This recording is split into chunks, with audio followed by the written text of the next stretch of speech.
For the first event in Lusaka, we've picked one of Zambia's top entrepreneurs and investors, Cesar Siwale. He's the CEO of Pangea Securities.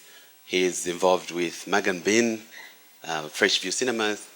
He's involved with Microlink, and then he sits on the board of Lusaka Stock Exchange and a lot other organizations. He has helped raise over $2 billion for companies in Zambia, which is totally mind-blowing. Ladies and gentlemen, please welcome Cesar Siwale.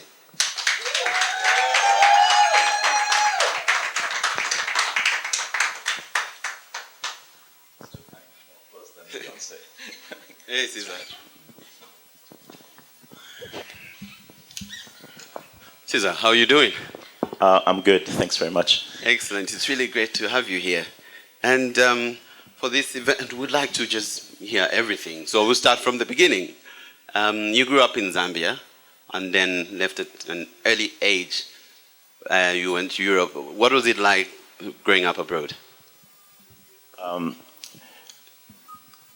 So I think that journey started at a very young age. My father worked for the Zambian government, left at the age of 4. Didn't really sit in a classroom in Zambia, which is probably has worked against me more recently. But I think it gave me an opportunity to see just different ways of life in different parts of the world. We'd lived in North America, we lived in Africa. I grew up, I have a lot of memories living in Botswana.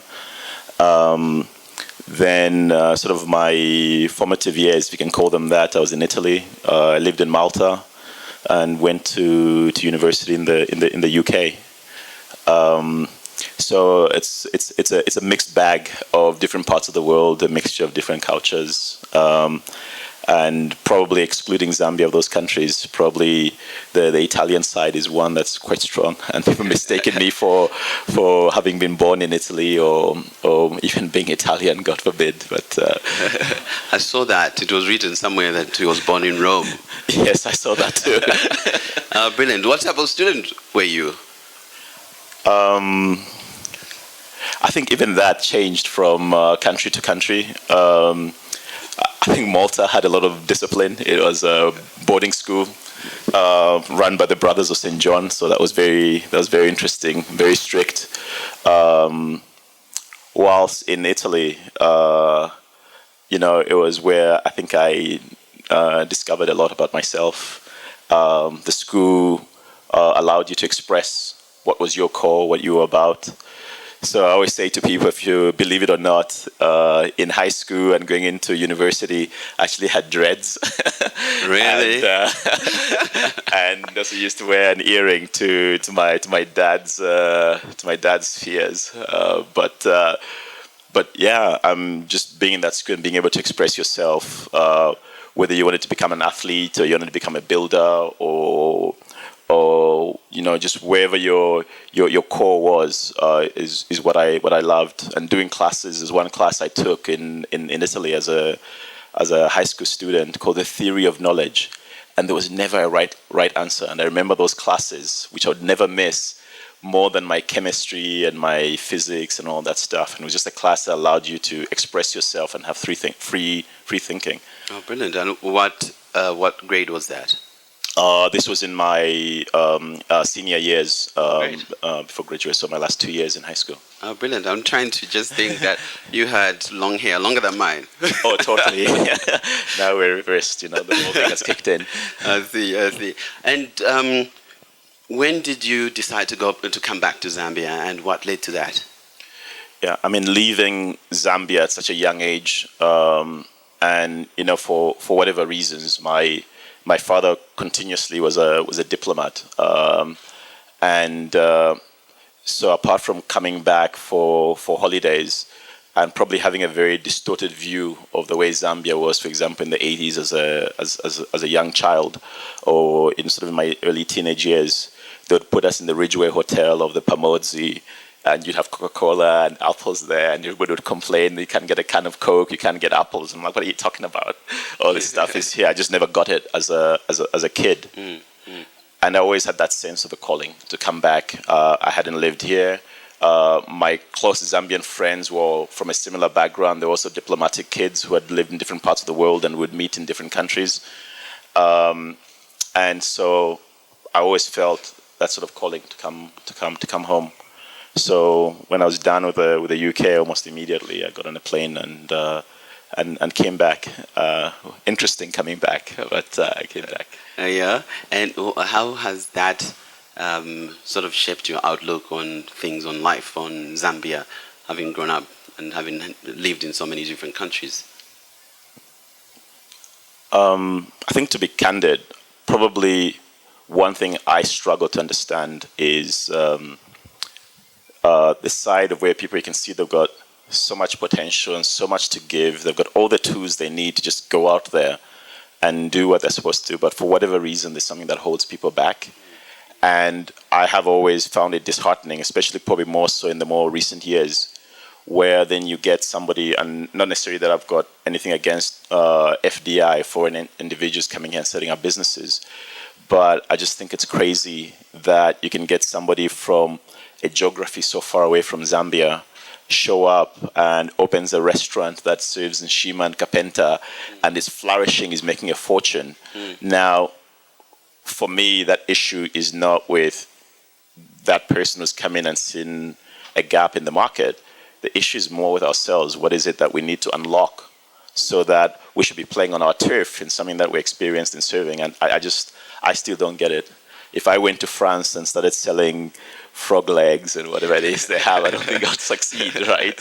So that's, I still don't understand what that missing link is. And then on top of that, we've got, again, in the more recent years, and my obsession is with the last 10 years of Zambia more recently, is we've got so much going for us. We went through the pain of the 1990s, the structural adjustment programs. I think it was called SAP at the time. I came back to Zambia at the tail end of it. So, I can't even profess saying that I went through sort of the challenges that people went through that. And so we did the hard work. We completely opened up the economy, privatized all the state-owned assets, went through HIPIC and have had the debt at the time that we had written off. We'll leave the current debt alone. And you look around, and for me, it's not a space I understand, but my heart bleeds. Suddenly you hear mining services in Zambia, they turn over $2.5 billion in revenue. And then you look closer, what is the Zambian participation? And it's 0.01%. That's just, it's crazy. So that's the bit that I find difficult. And how do we change the mindsets? And is it, a lot of people say, well, the whole educational system has to change and we need to start from grade one. My view, and I'm not an expert in this, so it's just my own personal opinion, is that change happens at any point of that journey. And it's just someone to look at themselves and say, am I prepared to jump in that arena and flourish in where I've got my core skill? Last week, somebody was talking to me about a business that they wanted to set up, which was a great idea. It resonates completely with the credentials they have. And they said to me, but first, before I start, I have to go and get my master's degree in Europe. Then I'll come back. I'm like, but if you go and get your master's degree, wherever it is in Europe, really somebody sitting in Birmingham or even at LSE, even at Oxford, what are they really going to tell you that will help you with your own turf, where you're from, where you know the landscape, and to get a master's degree? Yeah. So do you find that a lot, that there's a little bit of overemphasis on just accumulating degrees and not? Do you find that the people could be using education as an excuse for not getting things done? Oh, totally. I think, and again, it's how you go back to that background in terms of how the educational system has evolved, and maybe it comes for our parents. With me, and I'll say it, and I really say this, my dad thought I was crazy after having been a child in a diplomatic family. It was time to go to university, and when I was filling in my registration forms, I wanted to become a PE teacher because I knew that the parents. Yeah, and it was just not acceptable. And then I tried maybe chemistry. That was not allowed either.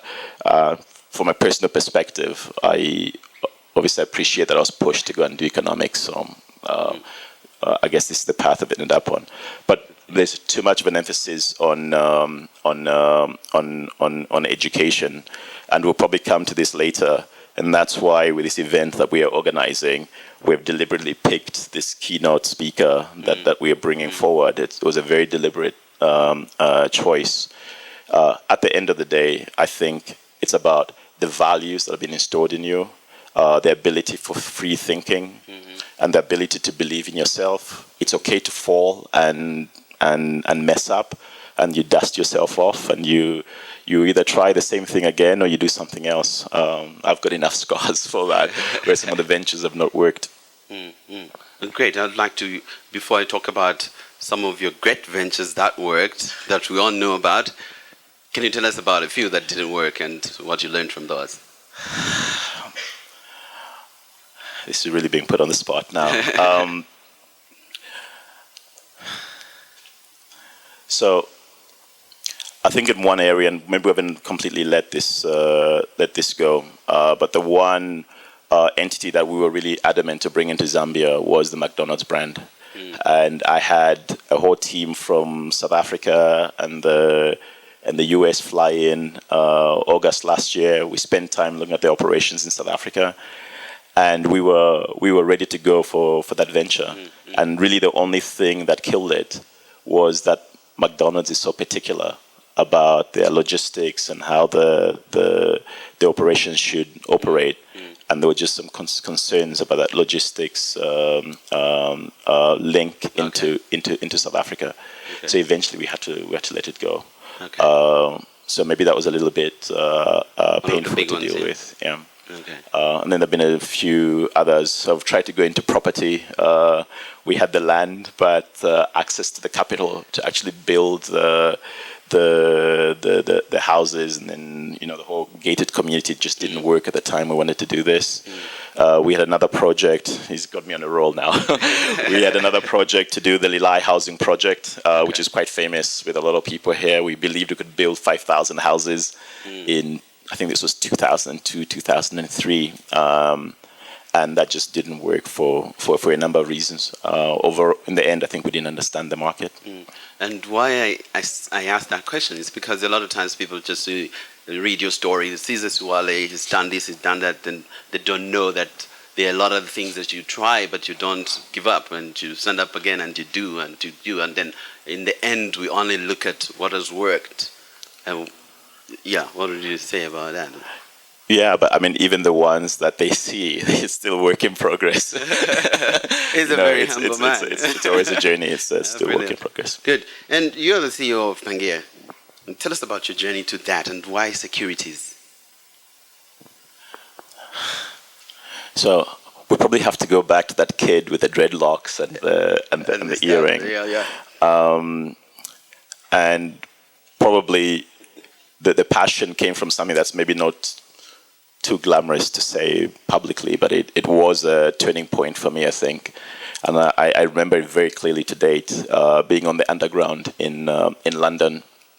And, I was one of those students away from home now, sort of the freedom, young and probably partying all the time, and going to class, but just doing good enough, I guess. And I remember guy sitting on the train reading the Financial Times, and he sort of had the paper, and I was standing in the train, and the headline was Barings Bank sold for £1, and I was just so fascinated. A whole bank sold for £1, and I just didn't understand what it was about. And I remember buying a copy of the paper and going to class with it, and it actually became something that was used as a study amongst us. Obviously, the transaction was a lot more complex, so other things that were behind it. And I think really for me, that's when my obsession started. Then I started watching all the guys on the train going to the city of London and trying to look so sophisticated with their papers. And when you look at the paper and you sort of try and catch what they read in the Financial Times, they would sort of turn it to the side. And I figured that's what I want to do for a living. And from there, I worked briefly here for Deloitte & Touche when I came back, because there wasn't a securities firm that was ready to hire me. It was a completely new sector in Zambia. I lasted, I think it was 6 months at Deloitte. Was that the time they told you to cut your hair? That was the time when the hair had to go. And in fact, it's quite funny. When I came back, they told me, you need an office haircut. I was like, what's an office haircut? I get that. Yeah, okay, you do. And there's like a plate or something. I don't know, but so I got an office haircut, and then in free times it was with a baseball cap on my head, and the earring had to go as well. But I wanted to do something that was forward-looking, and obviously, the auditing firms, which is very important. It's a very important part of business and even the things that we do. But I wanted something that was looking to the future, as opposed to auditing is what has happened in the last year. Then I was lucky enough, Bruce Bouchard, who was then the CEO of Pangaea, was working on the first rights issue in Zambia. I'd quit my job, had no plan what else I was going to do, and he asked me if I was interested in helping out with the Zambian breweries rights issue. It was the first one in the market. I think it was for like $1 million or something like that. And from there, he basically offered me a job, and I've been there since. We expanded the business in 2005. So this was literally 4 or 5 years later. I was offered the opportunity to become CEO of the business. We were opening a real estate operation in Kenya and Ghana. I took that opportunity up. In 2009, the shareholders of Pangaea were offered a buyout by a company called Renaissance Capital out of Russia, who was coming in very aggressively into Africa. So they exited, but I was part of the sale. And so I couldn't leave. But RenCap really opened my eyes to the possibilities that were there.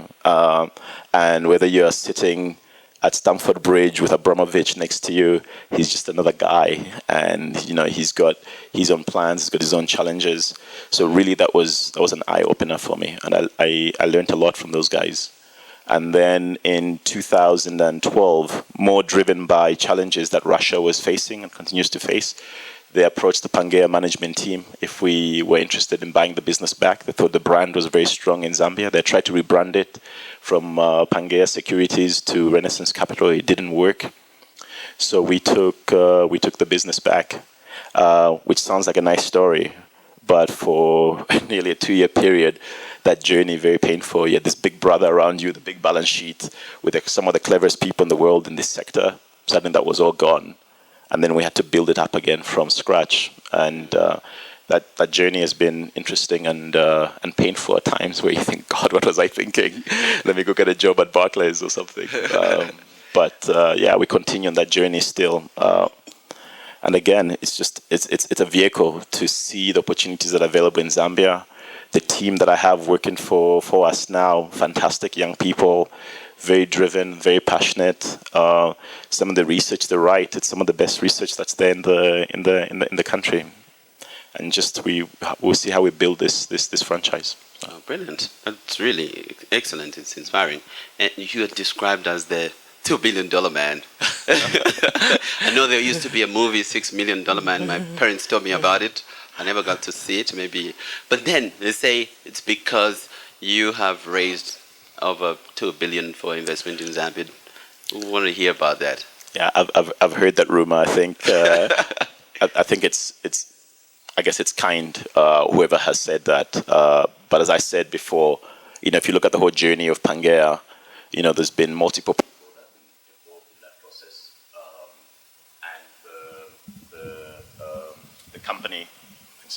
and the company,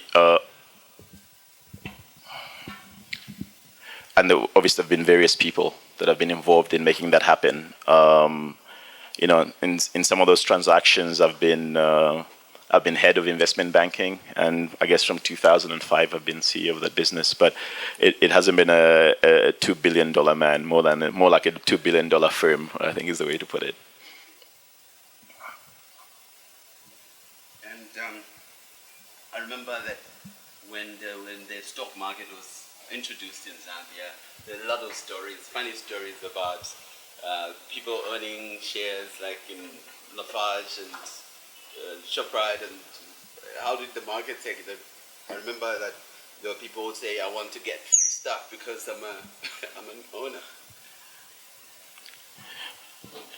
You know, Or maybe let me just repeat the question for those that didn't catch it at the back. The stock market was pretty new in Zambia, and there was a period when they were listing. I think Lafarge was one of the first, if not the first, to be listed, and a few others. And now people bought shares. I remember looking at the prospectus. The people, when they bought shares, now they drive to Chilanga trying to get free cement because they own the company. Yeah, I've heard those stories too. Before my time, but I've heard those stories too. But I think to be fair to the various stakeholders, typically the way capital market evolves is probably starts with one or two guys that are saying, "Listen, I've got a company and I've grown too big. Can I sell you some shares?" And you sell him some shares, and then maybe 10 other guys show up and he sells them some shares, and so on and so forth, and that evolves. And then it reaches a stage where somebody has to build some rules around it, and it evolves with the market, and that market becomes more sophisticated. More people come probably initially under a tree, and then that evolves into what is New York Stock Exchange or London Stock Exchange. So very simplistic, but in most part of the world, that's how that has evolved. I think what we did here, it was more driven by privatization, and we had a first world stock exchange which meets what they call the G30 requirements on day one, before they even had a company to put on it. So we did everything the other way around. And, in the traditional norm, how we do things here, the guys that were putting it together, they flew all over the world, and they went to London, they went to New York, Johannesburg, and picked all the best pieces of all legislations in those markets and put it together and said, now the Lusaka Stock Exchange, now we need a company to put it on it. So we did everything the other way around. And so as a result of that, the stakeholders, the public, didn't have a chance to learn and understand how this thing worked. They suddenly had this Rolls Royce in front of them, which only starts with your fingerprint. Apparently, that's how some of these cars run, and nobody knew how it functioned. So some of these misunderstandings that are there. We have obviously come a long way from those days where you're doing an IPO for $1 million. You fast forward to now.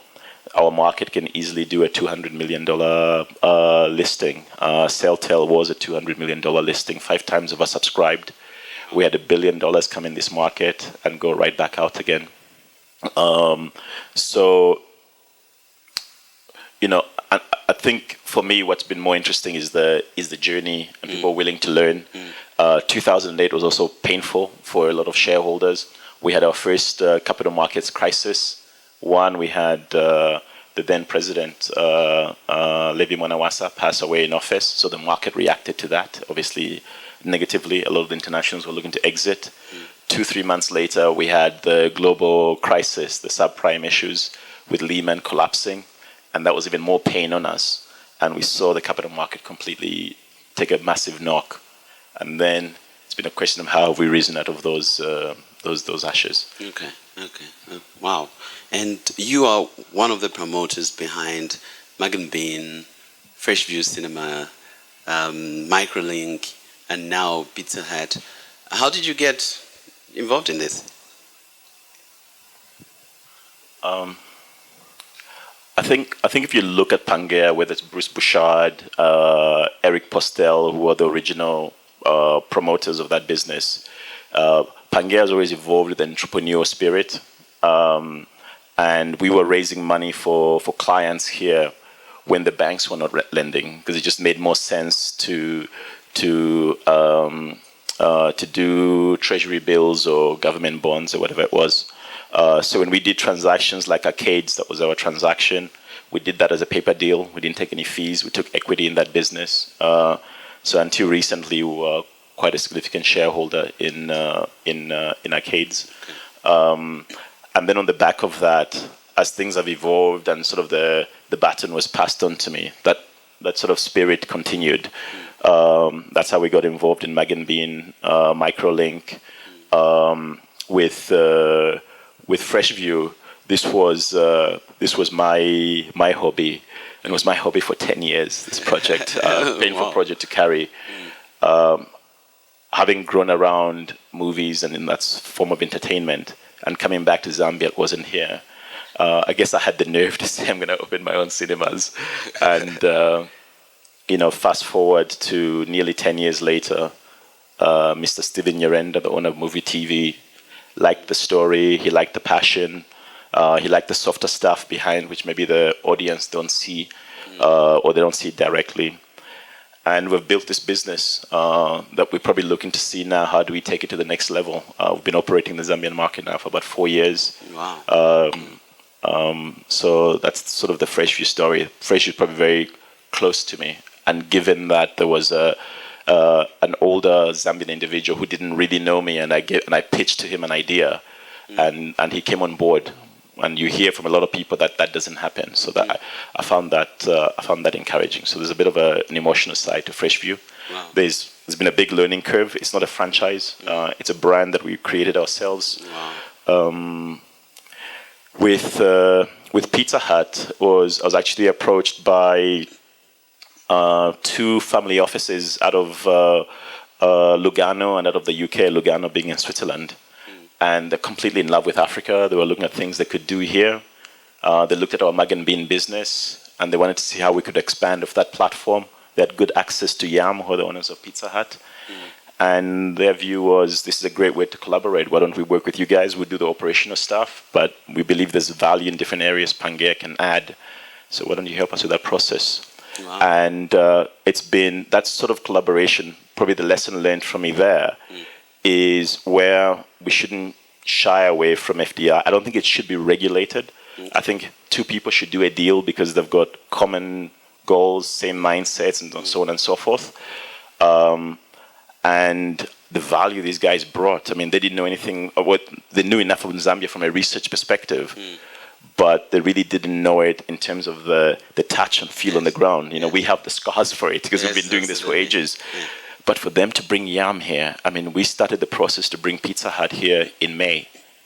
And for me, it's shocking that we're opening Pizza Hut next week. That journey has been super fast, but just that collaboration with an international grouping who's got international connections, that brought a different way of doing business, how you set up and so on and so forth. And then they've said, Caesar, we believe this is the areas you guys can add value. And Yam loves the story. Locally, the likes of Zedia like the story. For me, it's great for them. They've achieved their objectives, and we can focus on the operational side, how we roll this thing out. Wow. So that's been really encouraging from a collaboration perspective. Wow, I think that's super inspiring. Like, there are no cinemas here. I'm going to open my own cinema. Brilliant, brilliant. And I like that story that you went with your idea and passion to Mr. Nyirenda and then he listened to you. What do you think made him say, yes, I'll work with you? What made him trust you with your idea? Because I know a lot of people here have got ideas and they're looking for people to fund those. And what was the difference? I think there were 3 things. One was that we were not looking to offer Zambian people something that was cheap or obsolete so that we just make a quick buck. And so we were going to put in the latest technology that's available in the market. And if you go behind the scenes at Freshview, the equipment is literally state of the art. It's the same equipment Europe is upgrading to today. It's the same equipment the US is upgraded to, Japan, South Korea. South Africa is not using that technology now. And you can see, I can actually see the difference when I'm watching the movie.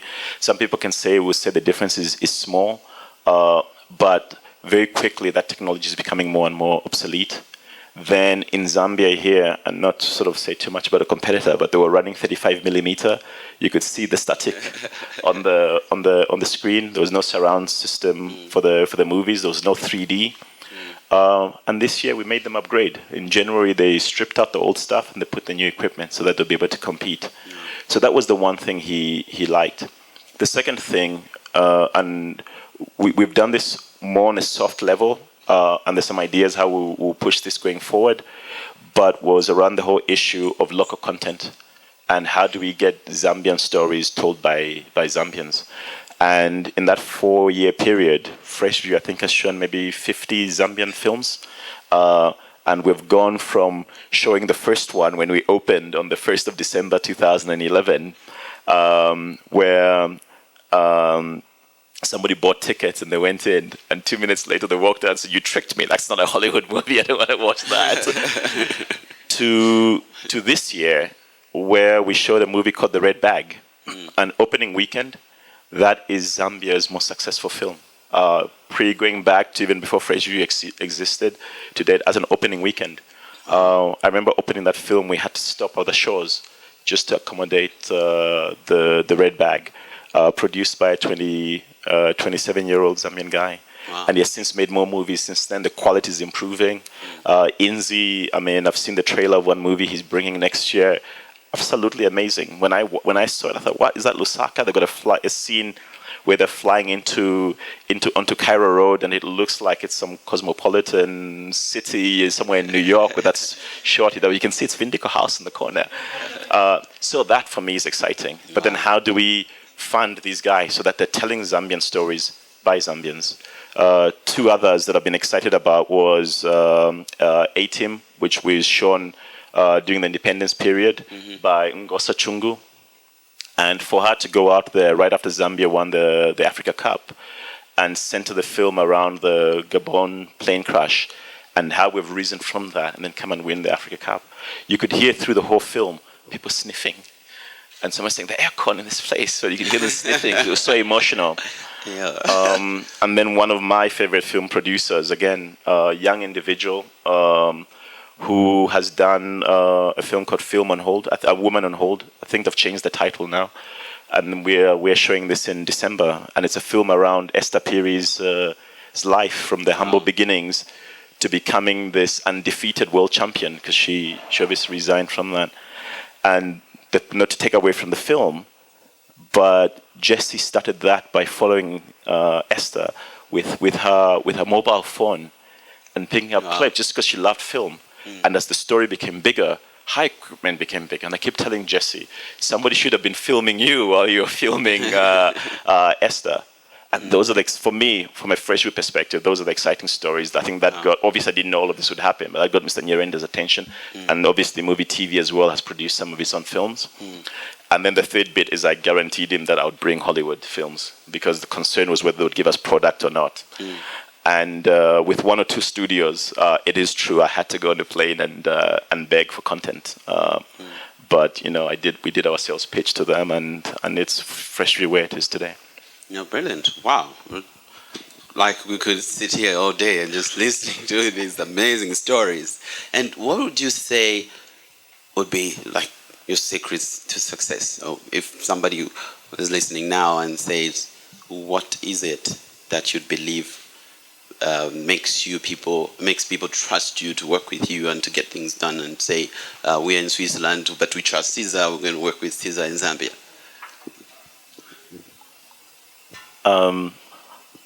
So I think there are two questions there, but on the second one, and we've got our head of investment banking, he says this a lot.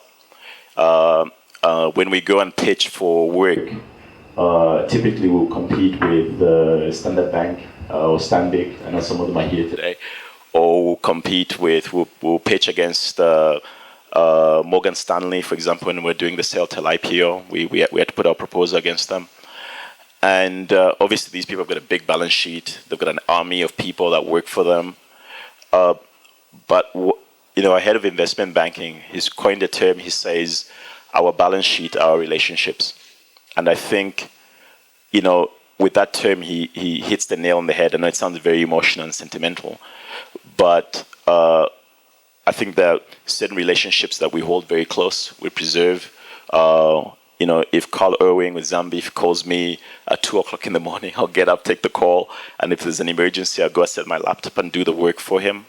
The nature of our business involves a lot of confidentiality. People are sharing with us their business strategies. People are coming to buy shares of the Lucia for strategic purposes, or they're looking to sell. And I think over the years, from Bruce Bouchard and sort of the culture that is installed in the business, I think that status quo has been maintained. Touch wood, there's never been any major scandals specific to the business or some of the individuals in our firm. So things of that nature, I think we take very seriously. We don't entertain things that are done to short circuit the process. We'll rather walk away from a transaction. Probably makes the journey a bit slower, but we're able to look ourselves in the mirror every morning. Most international clients subject you to a due diligence. We started trading Zambia sovereign bond this year. We're the only firm that does this. So in Zambia, prior to us doing this, nobody could buy Zambia sovereign bond. You had to go to London and open an account with a broker there. We went through a 6-month due diligence by JP Morgan to be onboarded by them. According to them, this year we're one of 5 firms that JP Morgan has onboarded, but it took 6 months of them doing a due diligence through us. The last thing we can afford is having skeletons in the closet. So I guess that's your second question, and then the first. I don't know how to answer that. It's a function of how you measure success. There are certain aspects of my life I think I could manage better and feel better about to tick that box of being successful. Or maybe if I rephrase to say, what were the things that you believe got you to this point? I know that success is relative. Yeah. You compare to somebody else, you feel you're not. Compared to another person, you are. Because it just depends on what level. I think we do things that we believe in, we're passionate about. Okay. So Fresh View is a passion. Listening to the guys with Pizza Hut, the strategy they have is not just selling pizzas. It goes much deeper than that. And the thing that got me excited, if you look with a lot of the businesses in Zambia at the moment, the logistics are really an extension of South Africa. So we buy all our inputs from South Africa, in some cases even things that grow here, and then we use them in our businesses. These guys, the strategy is that we need to build critical mass, and then we'll build that hub in Zambia. And then Zambia will cater for the region if we expand the region. So we'll do mozzarella here, we'll do cheese here, we'll buy a farm that's 1 hectare, and we'll grow on vegetables and tomatoes, and we'll buy refrigerated trucks. That for me is very exciting, because then the spin-off effect and how much that cash circulates in this economy is critical, and the number of jobs you create. So that's exciting. And then also the soft side, what do we do with CSR? And they didn't want to do the classic thing where we joke and we say, the fly on the kid's face approach. Those images, there are many of them. Yes. But why not do something that's different? And there's a couple of things that we've come up with. One that I'm most excited about is I didn't know that Zambia had an orchestra. And you've got kids from very humble backgrounds. Every weekend they perform, and with most basic things. So why not bring that on board? And how do we take it to another level? That for me is exciting than just doing the usual thing. So I think it's something that goes beyond just making a buck. Okay. If it was just about making money, I'll just stick to Pangaea and put 100% of the energy there.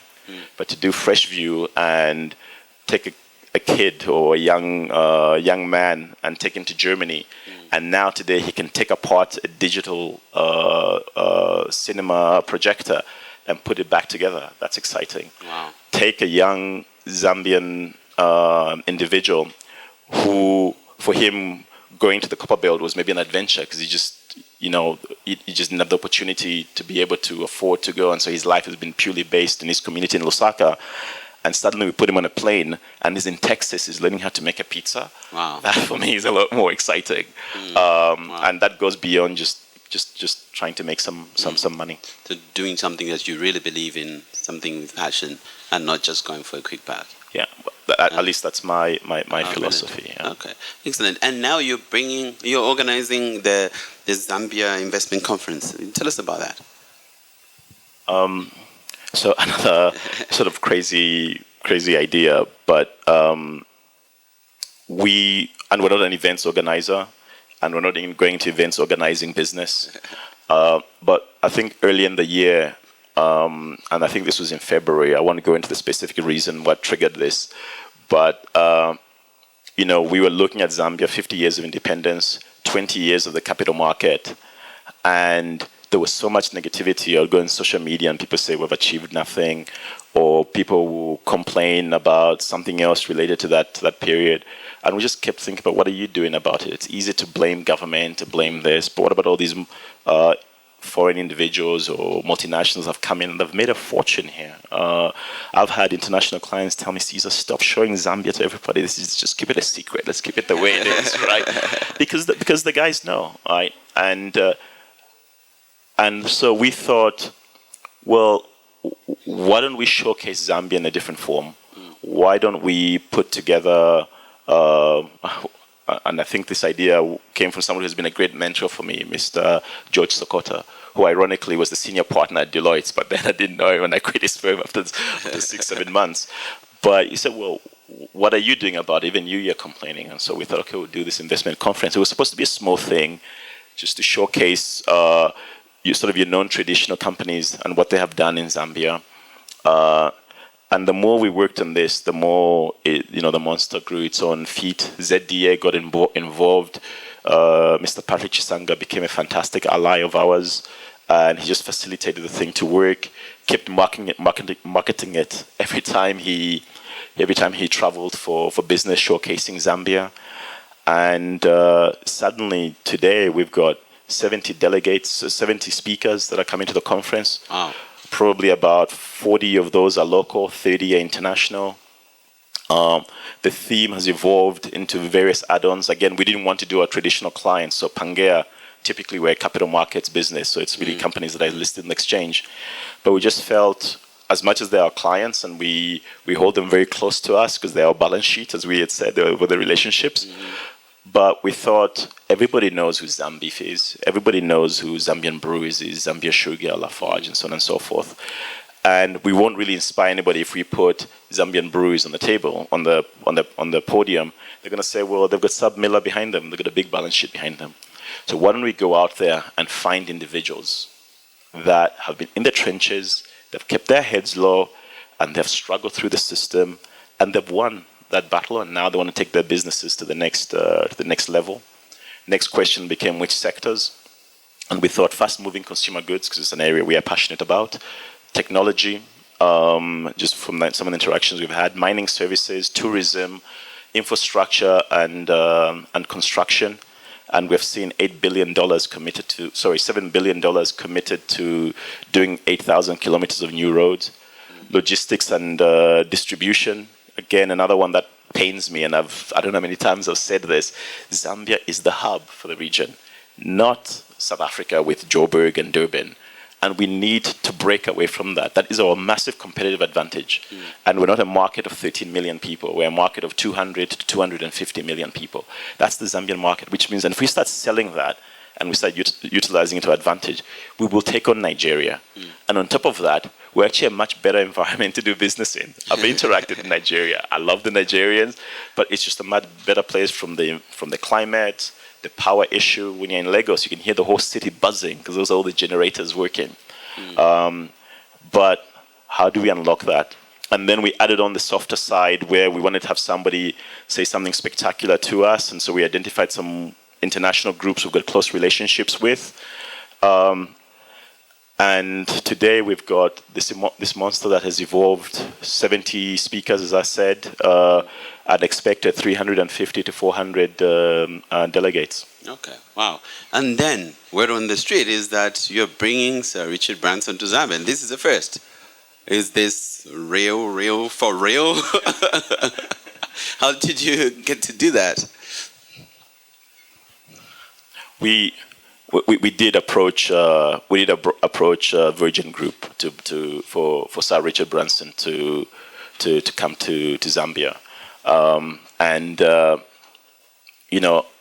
again with that sort of entrepreneurial hat, and to your question about something that didn't work, this is another one of those that didn't work.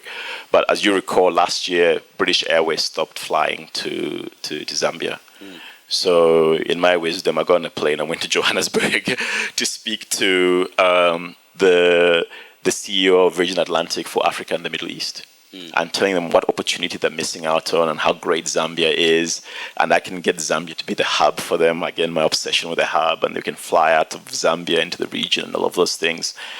And from their own strategy and how they're positioning their business going forward, the numbers for the region, they just felt it was too early. The whole aviation sector is going through some radical changes. Obviously, I think also Emirates was given that Dubai, Lusaka into Harare route, so a selected sort of open sky arrangement. So at that time, that opportunity didn't make sense. But I kept in touch with Simon, And then while we're going through this in my office 7 months ago, we were having a very heated debate who was the right person to come and be that main inspirational keynote speaker. And we narrowed it down to Bill Gates and Richard Branson. And the guys said, no, we can't have Bill Gates, he's too old. No, this guy's not charismatic enough, and so on and so forth. In the end, we settled for Richard Branson. The nerve, we settled for Richard Branson. So I reached out to Simon almost immediately. Again, we went through a KYC process first. But so after that, immediately they've been fantastic with us. If I can share this, and I don't know where this is going, even as of yesterday, I think they went to the Zambian embassy to get clearance, how they fly in. Has he been given a visa? And they said, for you to enter Zambia, you need a letter of invitation for guys telling you to come. So today we wrote up a letter of invitation for Sir Richard and his PA to come through. So that was quite funny when we saw this when I saw that email this morning. But it's been a fun journey. They've been good to us. He is so chilled out. When you look at the questions that you're asked, not once, and this is something I said to people. Not once did I get one of those dumb questions about Ebola. Not once. Not once did, he said, oh, geez, you guys, you're in this period of national mourning. If anything, the PA sent through a message of condolences on what has happened, and that they're still determined to come through. There hasn't been once saying, you guys are about to go into an election. Not once. And that has been fantastic. And it's been the same approach from all the international speakers that are coming as well. Not one. And that we have found very humbling. And that again goes back to the point I've been making, that it shows people know there's something about Zambia that is so special, but we're not showcasing ourselves. Yes. And when you look at the traffic going into Lagos, traffic going into Harare, traffic going into Nairobi, it's because those guys are selling themselves. This week, President Kenyatta launched the Kenyan Investment Conference, and there's a massive buzz that's going there the last 2 days. And I think this is something that needs to be done. We need to showcase the country. And just to conclude on this point, we're not doing this to as another business venture to make a buck. We want to see more Zambians flourish, more Zambian businesses grow, expand regionally. To be candid with you, that's great for Pangaea. If we can get the next Zambian business, the next Zambif, the next Invest Trust, put it on the Lusaka Stock Exchange, and these guys said they want to expand in other parts of the continent. Zambif is in Zambif is in Ghana, they're in Nigeria. CEC is in Nigeria, they're in Kenya, they're in Rwanda, they're in Sierra Leone. Those are great stories. Wow. All these stories are really amazing, and I think the Richard Branson story is one of the highlights right now. I know people are excited about the event, and you talked about the Zambian scene, and now bringing it back to entrepreneurships and startups. What's your general outlook on the Zambian startup scene?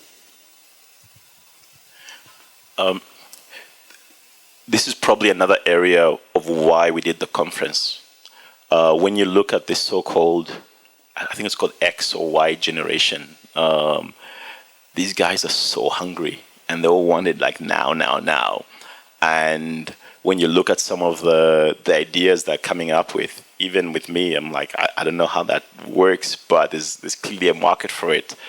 And I think we need to find a way, how do we nurture that energy in the right direction?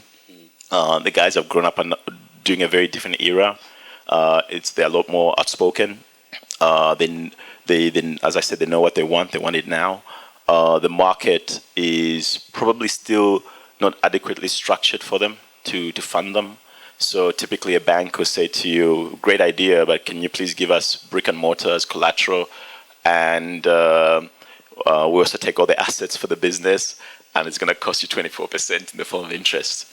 And a lot of these guys are just unable to come out of that sort of straitjacket, if you can call it that. For me, it's not a fault in the bank. It's just the way the financial services sector is structured in Zambia. then simultaneously on the side, I'm seeing all these family offices coming forward. We're seeing all these ultra high net worths out of Europe. They're looking for participation in the so-called final frontier markets or whatever it is that they call us. But they're looking at somebody who they're aligned with and somebody who's prepared to put his own skin into the game and support these ventures. And then the other beauty that we have with our market, I keep saying, is to be candid, with a few exceptions, but with candid, we're not really inventing anything new. We're not doing a spaceship to go for a holiday in space like some other guy who's showing up in 2 weeks' time. I have two guys that have approached me. When Ratsas was doing their thing with the breathalyzers, he developed an app on which would allocate you because, the phones now allocate where you are. And you just send a message. He wanted to buy 30 Corollas. You could use as taxis. And it will come and pick you up. And they would follow you with one vehicle, follow you home. So you don't have the Ratsas problem. From that concept, there's a business that's developed there, which then you can use for everything else, because at least those are trusted vehicles. It records on your phone where you were picked up and so on and so forth. But he was looking to buy 30 Corollas, less than $1 million. So where's the platform to cater for him? Another young man I know, Mohano, this guy is a legend. Right now he's in Morocco. He's been shortlisted amongst 10 of the greatest innovators for this year. The guy's from here. And what he's done, and at the event, the keynote speaker was Joe Biden. And literally, it's all over the social media at the moment, and I've had the privilege to interact with him. And he's been somebody helping us with the conference as well. And not all he's done, it's genius, but he's gone to the top 3 intercity bus operators, created an app, created a desk. He's created through the app the schedules for when those buses travel. You can buy your ticket with an app. You can buy your ticket at a kiosk. I think that will be in ShopRite or something. The first one is at Nanda Hill. So suddenly you don't have to go and sit around an intercity bus terminal trying to figure out when your bus is leaving for the Copper Belt. You follow this schedule, and he's tied up these 3 buses. I think it's fantastic. Oh, brilliant. Wow. And from your stories and all the people that you're talking about, I find that the common thing seems to be they actually have ideas and they do something about it, as opposed to people just every day they have a new idea and then they're afraid somebody will steal the idea, and if they just have ideas because they believe somehow the idea will make them lots of money. Yeah, we've seen a lot of concept papers, but at the end of the day, it's the execution, the commitment, and that's what people invest in. It's easy to draw up a business plan, and we call them the coffee table documents in our office. And even with our own business, we avoid that. We don't write documents. We will go out to the providers of capital and say, this is the opportunity. Are you prepared to provide capital for these guys? When we've got a sense of comfort, 30-40% sense of comfort, we then do a document that's structured for raising that capital. Okay. Instead of writing a document and then running around with it. And it's the same thing with the concept papers. You have to be prepared to go and execute. And it's a tough bit, and it takes over your life. But those are the people that ultimately, those with capital, want to invest in, because they can see you've got everything to lose. 2 great stories I've heard. The guys at Focus, which is a new financial advisory services business. These guys went and sold their houses and moved their families into little apartments so they could get that thing going. Great conversation to have with your spouse and your kids, right? But that was the dream. And so somebody who's prepared to do that is probably more likely to attract capital. And what did they do 18 months later? They had DG and FMO give them $20 million. They got another tranche that's coming of $20 million. I see that quite a lot, that investors will not invest if it's a side business. They know what else are you doing, then you don't have your full commitment there. And then also, like you said, what have you got to lose? You want me to put in money, but you haven't put in anything, not even your full time. Yeah. No, precisely. Excellent. And what would be your last, your words of advice to the people here before we go to questions? I think my approach is to do the things that you love and enjoy. There's nothing worse than going to a job, whether it's your own or you're working for somebody else that you hate. I think there's nothing worse than that. And then if you go the entrepreneur route, I think I've learned much later, and more so from my kids, is to find that balance when you can switch off. Even though you're being an entrepreneur, the floor won't open underneath you and swallow you up if you don't work on a Sunday. You still have to work the Saturday, right? If you don't work on a Sunday, that's something I'm working on. And yeah, my kids have given me a different perspective on it. But that balance, I think today when I look back, that balance is very important. Brilliant. Thank you very much, Caesar. Are there any questions from the people here?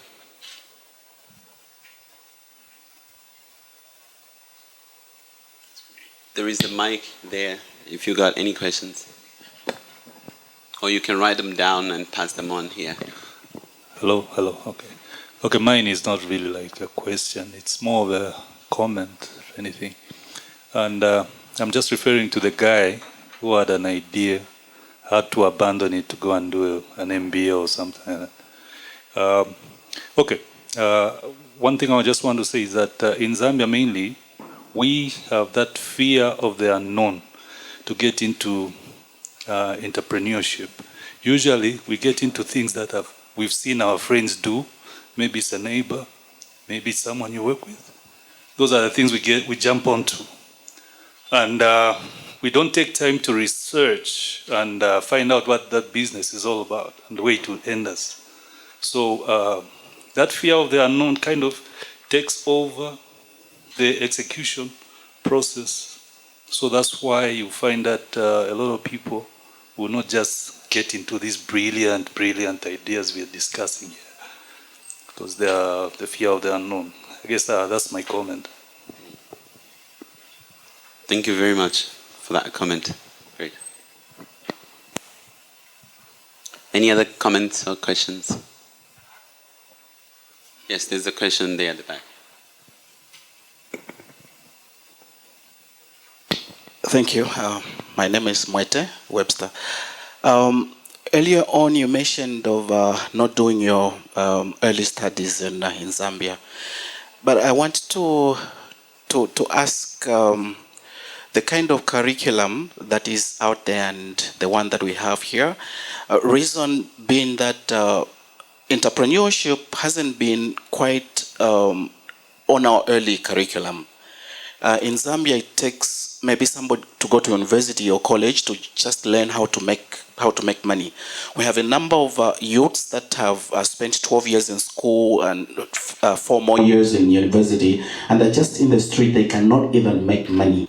What advice would you give to not the government that makes the curriculum, but to people like us that are here? What contributions can we make to changing some of the way things are done in our country, more especially in the education sector? Thank you. Again, my sort of opinion, I actually do believe that the educational system that we have does need a major overhaul. I'm not an expert on it, but from what I've seen and what we have looked at, it seems that we have still very much the same approach, same system that is from the colonial days. The British themselves have since moved on from that system. And if it's been modified, it's really been amendments or add-ons. But I think the core of it still remains very much the same. I think from my perspective, not only in the classroom, but at home as well, I think it's good to let your kids have an opinion and say what they think and question and share with them why you're working on a Saturday when they want to be with you, and bring them to the office or bring them to your business. My 9-year-old is already talking about how she's coming to take over at Pangaea. And for me, that's fun. And I have, no challenges in terms of sharing with them ideas that we are working on, and then asking for their opinions. We did the same thing with Pizza Hut. They were the little guinea pigs that we used, and they gave the ideas where they think how it would work, the section where maybe you could have for the kids, just based on how they interact with their peers, and also what the competition is doing. So I think that approach that when the elders are speaking, the kids shouldn't talk. I think maybe we need to move away from some of that stuff in certain circumstances. And I touched on the theory of knowledge, this class that I took as a senior in high school. And there was never a right or wrong answer to it. It was always a function of how well you defended your position, and then your peers, they judged who was a lot more convincing in their story, but there was never a right or wrong answer. And I think that allows the free thinking. And then to your point about entrepreneurship, I don't think it's something that's just exclusive, or that was a gentleman earlier, but I don't think it's something that's just exclusive to Zambia. I think anywhere in the world, venturing is something that hasn't been tested before. The fear of the unknown is very real, and I've gone through those problems and challenges myself, questioning why am I still holding on to a business plan for a cinema from 7 years ago or 10 years ago. So I agree on those points, but it's the free thinking that needs to be allowed, and the difference of opinion is okay, and we don't all have to be aligned in the way how we approach everyday life. It's okay to think differently.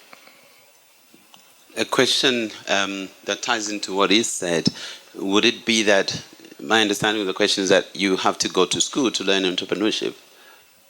Is that the case, that you need to be educated, or entrepreneurs just do things?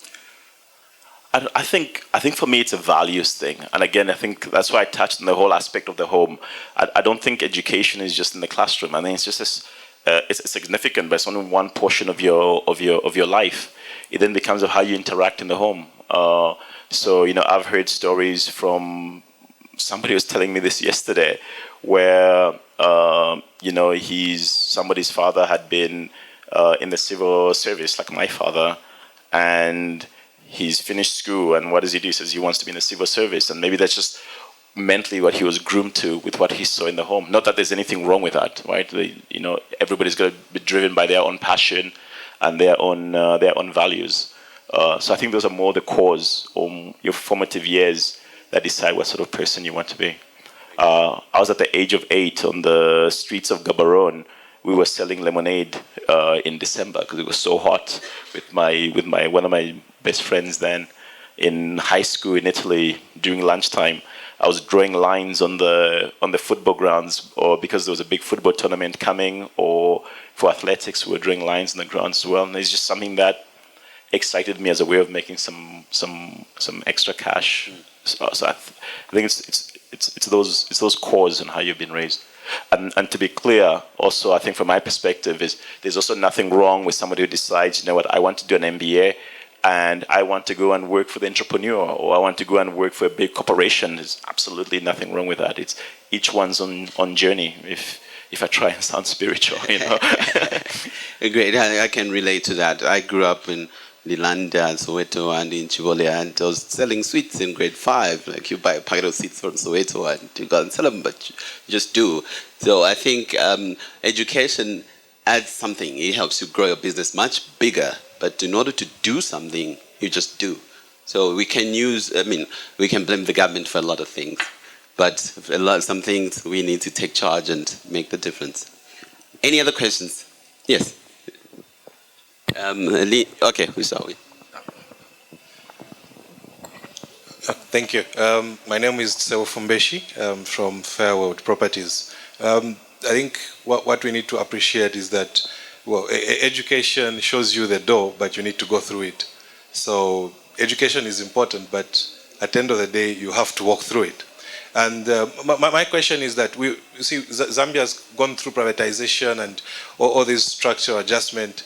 We find that a lot of Zambians are able to come up with ideas, come up with businesses, but the challenge that we are facing is that what advice can you give either to the small companies or to government? How can we move from the small businesses to the huge corporations and be able to have the balance sheet that you are talking about? Because we find that most of the big corporations in Zambia are not run by indigenous Zambians.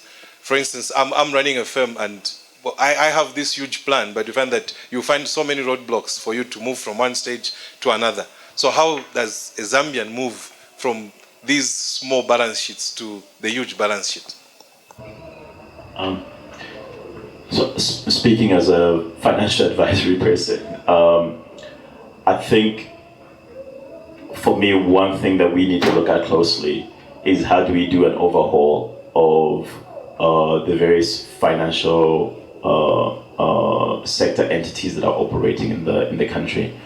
I think there's been a huge emphasis over the last 3 years on the commercial banks, but ultimately, at the end of the day, commercial banks only do commercial bank debt. And so a commercial bank to give you just debt to expand your business, but you're undercapitalized, it just doesn't work. And a bigger concern the banks have is the ability of us to repay those funds, which are depositors' money, if you look at it closely. But that area has a lot of emphasis. I think we need to move to other areas of how do we develop private equity in this market that is structured for Zambia. How do we create the venture capital space that is privately run, not, you create CEC, but it's really an extension of government, particularly how we make these institutions run by private entities, maybe even matched with international private money. And I think with that background, you see that people have got better access to capital based on the viability or the broader impact their ventures might have. But that for me is the starting point. One particular entity that always leaves me scratching my head what's going on is when, and this is public information, that published their results a couple of months ago. You look at NAPSA, on their balance sheet, they're sitting on $250 million is sitting in the bank, or they're buying treasury bills. I think 40-50% of their book is treasury bills. Wow. But they're restricted because of their investment guidelines. And these are investment guidelines that were created 10-15 years ago by the IMF and others. But to amend those guidelines, it's taking such a long time, when really, and I don't know the dynamics of internally what happens, but really, if we are the powers that be, if they're committed to do it, you sit around the table and you say, we need to map up these investment guidelines this week. And NAPSA should put 10% of that 250 million into a private equity vehicle. We invite asset managers that are independent from NAPSA to come and manage it, and maybe they match it with international capital from different parts of the world, which wants to come here. And that then manager of those funds, it's his job to go out and find opportunities in Zambia where that capital can go. For me, it's, and again, even just being too simplistic and naive, but it's not that complicated if there's a will to do it. Because in the bank, they're earning maybe 1% on that money. There are some great ventures that are here. And as the gentleman has said, people are looking to expand.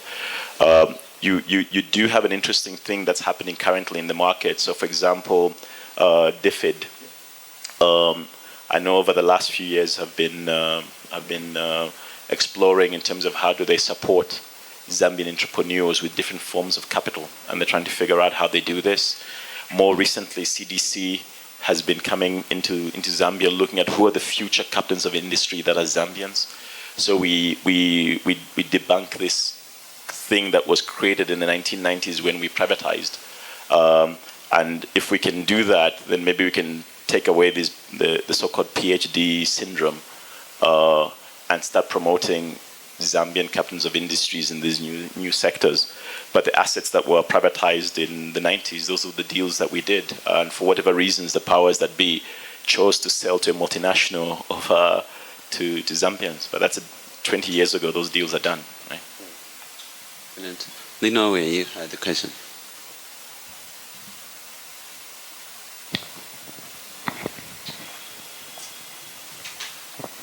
I'm Leelai'housing Chikwanda from 8 Doctors, Health and Wellness Center. My question is, you talked about the coffee table document, the business plan. For an upcoming entrepreneur who hasn't got a platform to access finances, how do they get to approach a would-be investor without the coffee table document? How, or better still, how should we approach such a scenario? So now I'm going to be in trouble. The business plan is called the coffee table document. I did add that document is very important. It is a very important document. I think the point I was trying to emphasize is, a business plan that you write for a commercial bank is very different business plan that you write for an equity partner. The approach is very different. It's also a very different document that you write for if you want preference shares or debentures. So you cannot use a commercial bank document to go to an equity partner with. It won't have the same impact. And so then with that background, I think it's important before just rushing to write a document is to sit back and do a self-assessment. What is it really that you're looking for? So if you've got a great idea and you have managed to invest all your savings and they take you up to 50% of that opportunity, and you need then debt, and you've got the asset to defend, to securitize that debt, then maybe you go to a commercial bank, and obviously the commercial bank will take a view on other things. If the other side is you believe you need an equity partner and somebody who's like-minded and actually understands the sector that you're looking to venture into, then potentially you look for those individuals. And again, I made reference to the point that in some cases we want this right now, but sometimes the journey is very painful and very long. And case in point, personally, is 10 years to go and open a cinema. And spent a lot of time looking internationally. Yet to kick it off, the person literally was down the road from us in Zambia. But it's just how that journey evolves. And probably also a word of caution is you probably also want to do that right and find right partners than just somebody who will give you some money. Because once that business starts to evolve, I think you have to make sure that it's your dream, it's your vision, and does it stay on the same path? Or does someone just give you some money and then they take the vision somewhere in another direction?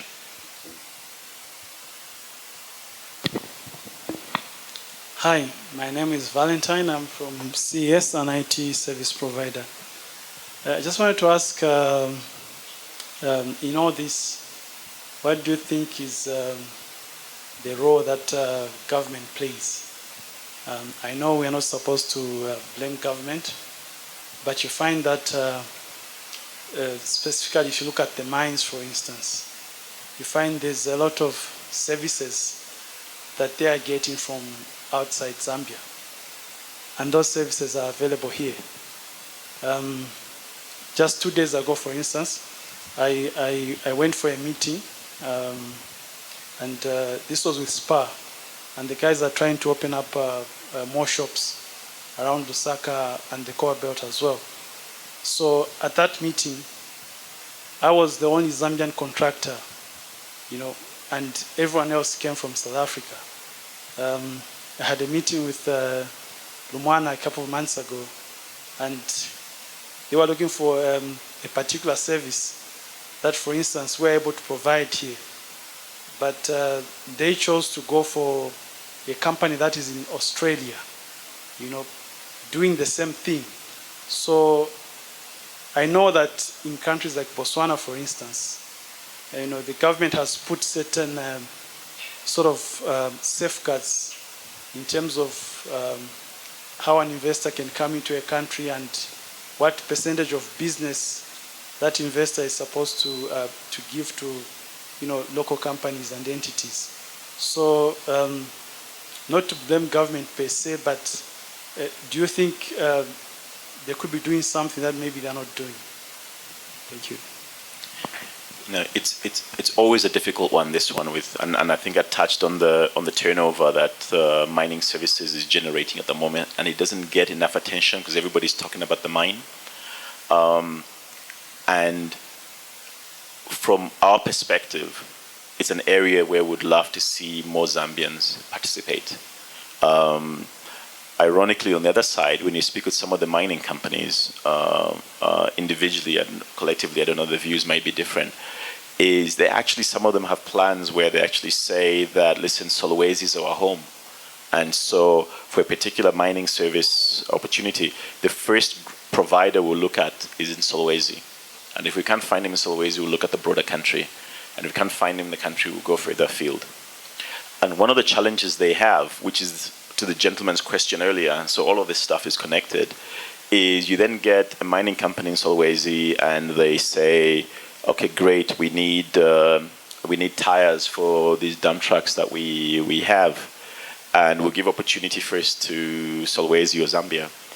And some guy shows up with a pickup with 4 tires, and those tires, they go through them on a monthly basis. They just chain them out. And so from a cost perspective and delays, showing up with 4 tires doesn't really help. So how do you build that critical mass? And it goes back to the question of access to capital.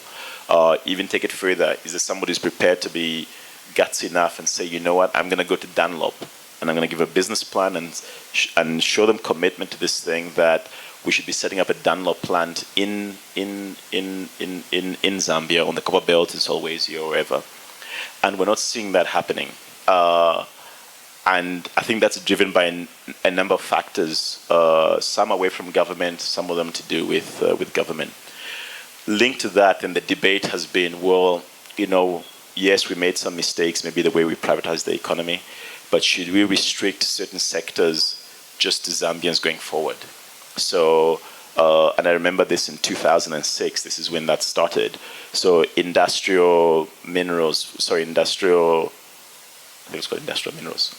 Should we restrict that just to Zambian operators? So limestone will only be mined by Zambians. Should we restrict consumer goods that there must be 51% Zambian owned? Because it's really consumption. Why should we have somebody opening a franchise from South Africa, 100% owned in Zambia? And you can brand it as you want with a big name, but at the end of the day, it's just chicken and chips. If I can give that as an example, you know which one. Or with the mining services, should we be doing catering at Columbia from South Africa, as if we don't have providers of food in this country? And that has got another negative side to it, in that, well, if you do that, what about capacity? Is the capacity there? Are the financial instruments there to build the depth to do that? And from my perspective, the only way this will work is the various stakeholders to be part of that journey. And maybe you do it in tranches, and it's a gradual process. But to just change legislation overnight, I think you'd potentially have the economy come to a standstill, and obviously then detrimental to all. And then also, if you force legislation, say something must be 51% Zambian owned, it's probably going to be the guys who are drafting that legislation that will be holding that 51% as proxies, and will be less useful to you. And we've seen this happen in South Africa, for example. So it's quite complex. And my view is, if you're giving, put your example with the mining companies, it's which one of those are prepared to engage and prepared to be set as an example that they're actually trying to do the right thing. So like the guys who say they look at Solwezi first and they look at Zambia and they go further afield. And then what role does government play with not too much regulation? And we've seen the last 3 years of all these SIs and all these regulations that were introduced, reversed, modified, and it just confuses the landscape. And then specific, other thing to your comment that you raised earlier, at the end of the day, for you to access international capital, to find partners locally, people just want stable policies that you know what's going to happen next year. You can't have going from one extreme to another one, 10 years imprisonment if you use dollars, and then the next year that is revoked. And if you look at Manda Hill today, there's a number of things that tenants and landlords are trying to resolve because of how those SIs were introduced and removed, to be candid. Great. Thank you very much. So investors are looking for trust. They want to trust the landscape. Excellent. Thank you very much. Oh, there is a question. Okay, the last question, and then we'll thank our speaker, our guest. Thanks. My name is Megan. I'm with Vinivi. Quick question for you, Cesar. In this country, you see a lot of managers, a lot of people fly off to different conferences, gathering information. And what I've noticed in the corporate world, you have a lot of managers who sit on that. And entrepreneurship, mentorship, are you currently mentoring anyone? Do your circle of, you run in a very big circle of great business people, do you see them mentoring people? Because I know on your website for your upcoming conference, I think I read where in 20 years we're going to have a huge market force. Education is not great. Is there something that you personally or someone you're investing in? Yeah. Another loaded question. Let's go. I think on the mentorship side, that's an area that's very important. The right sort of individuals, whether it's Bruce Bouchard, Dr. Jacob Wanza, Mr. George Sokota, who I've touched on, that have approached me and sort of tried to keep me on the right path.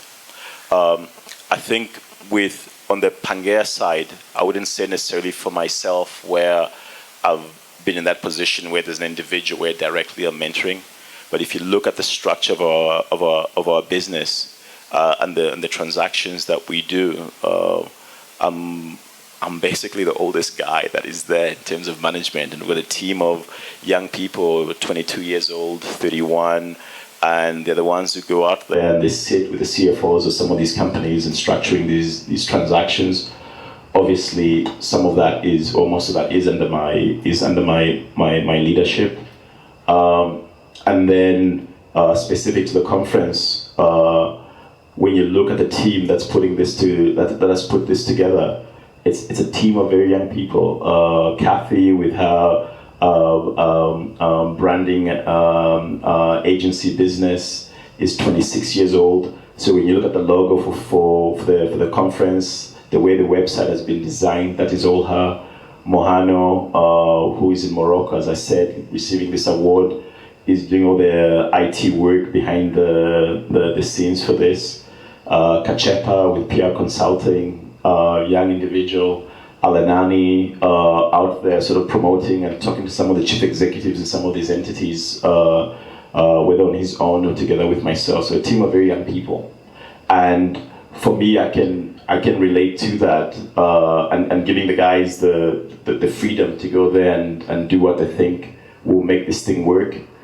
We sit collectively. I don't think yet I've overruled any discussion where they've outvoted me. We've gone with what the group has stated, and from a personal perspective, that is important. When I look running Pangea at the time when I was doing so, and I would sit with the other CEOs, and I was this 31-year-old, and always debated whether I'm being taken seriously or not, and you'd have somebody there sort of nod at you and encourage you to say what you have to say.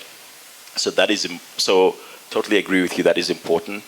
The mentorship programs, I think, from where I sit, maybe they're not as visible or clear in Zambia. Maybe they need to be a little bit more structured. Maybe some of us need to stop and breathe and actually say, you know what, this just tamangering approach that we have to everything.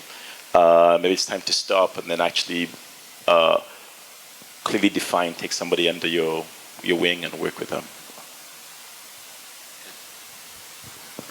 All right, I think we've had a very inspirational 1 hour plus with Cesar Siwale, and I'd like everybody else give him a big hand, please.